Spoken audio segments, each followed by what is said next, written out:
Good day to all of you, and thank you for inviting me to speak on a subject which is close to my heart and mind, not only a scholarly subject.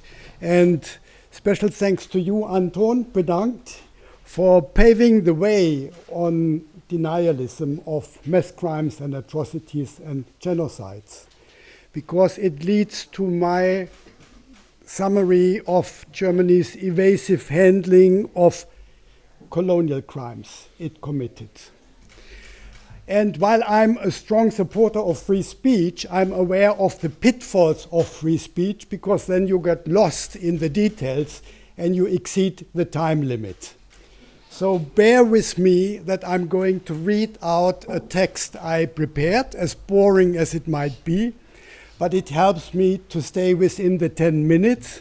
And when I was running the test this morning, I was clearly shorter than 10 minutes.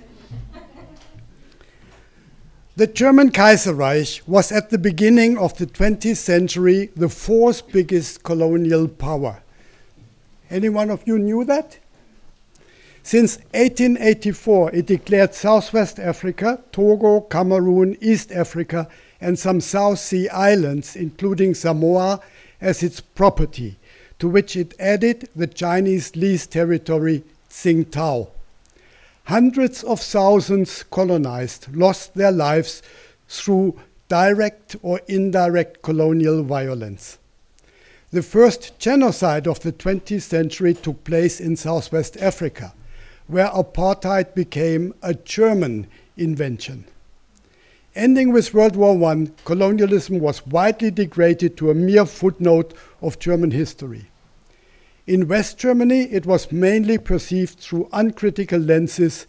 In East Germany, the colonial archives, then based here in Potsdam, and the support of the anti-colonial struggle fostered a critical historiography. As different as these engagements were, they had no impact on a memory culture among the wider public in both countries. This changed with unification. Civil society made inroads in the public discourse. Post-colonial initiatives, Afro-Germans and scholars engaged with the brutal forms of German colonialism and entered mainstream debates, if only with limited impact. But it opened new frontiers. In 2015, meaning 110 years after it took place, the German government for the first time admitted that the warfare in Southwest Africa was genocide from today's perspective. From today's perspective is a very important legal reference point, because it highlights intertemporality, which I cannot explain now, but feel free to ask me during the debate. German-Namibian government negotiations resulted in a controversial joint declaration not yet adopted. This contributed to increased debates how to come to terms with the past in the present. The so-called traffic light coalition of the Social Democrats, the Greens, and the Liberal Party declared in its coalition agreement of December 21 the reconciliation with Namibia is an indispensable task of historic and moral responsibility. It promised to tackle as part of its cultural policy colonial continuities. But except an intensification of provenance research and the restitution of some looted artifacts and human remains, little else happened. In response to an interpellation, a self-critical diagnosis of 31st October last year concedes that Germany's colonial past has been for decades a non-theme in politics and society, and was wrongly so pictured as relatively harmless because of its short duration. That this changed in recent years was attributed to civil society.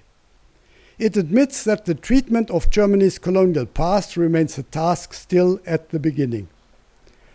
The State Minister for Culture and Media in the Office of the Chancellor tried in 2024 to add to the framework concept of memory culture colonialism to the pillars of the Nazi regime and the GDR.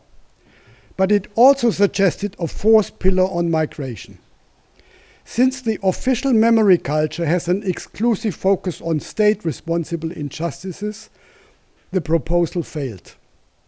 A final effort to rescue the colonial dimension by deleting migration came only when the coalition had collapsed.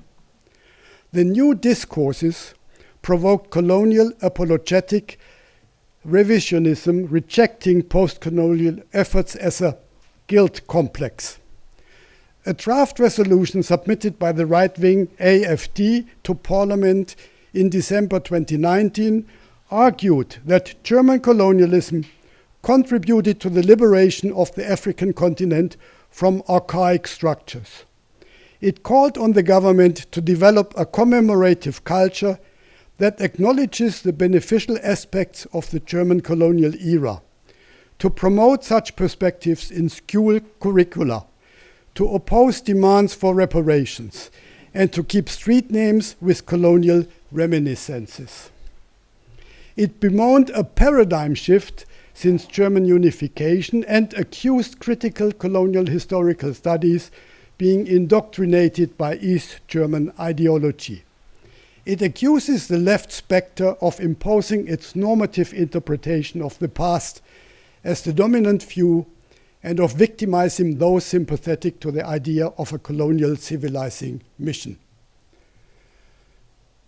The Konrad Adenauer Foundation has since, in its public history portal Geschichtsbewusst, introduced a thematic focus headed Postcolonialism, Attack on the West.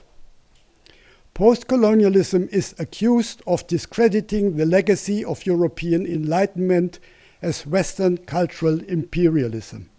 It warns that post-colonial criticism of an enlightened universalism and the West is a threat to social cohesion. This is indicative for the new cultural policy presented in the election campaign of early 2025. Just like the AfD, the CDU and CSU reanimated the term Lied culture, Leitkultur. The current government of CDU, CSU and SPD entered in May 25 a coalition agreement. It deals with colonialism in 3 sentences without mentioning Namibia any longer. It declares to keep an eye on creating a dignified place of memory for colonialism, but there is no mention of this under memorials or elsewhere. Such initiative would be a task for Wolfram Weimer, appointed as State Secretary for Culture and Media in the office of the Chancellor. In a book declared to be a conservative manifesto, he advocates a new positioning of old values and affirmatively refers to Oswald Spengler's Der Untergang des Abendlands of 1918, translated as the downfall of the Occident. For him, multiculturalism necessitates a reminder that good old things still exist. He rebukes the do-gooder patronizers and moral know-it-all, in German Gutmenschen, Bevormunder and moralische Besserwisser, for a loss of substance in a fun-fair society. He calls it Jahrmarktgesellschaft. In an article after his appointment, Weimer opinionated that cultural wars are rarely about culture, but over the power of definition, ideas, and perspectives. Last month, Weimer presented his new state memory concept, in which colonialism is not mentioned once. Such selectivity by omission is tantamount to memory failure.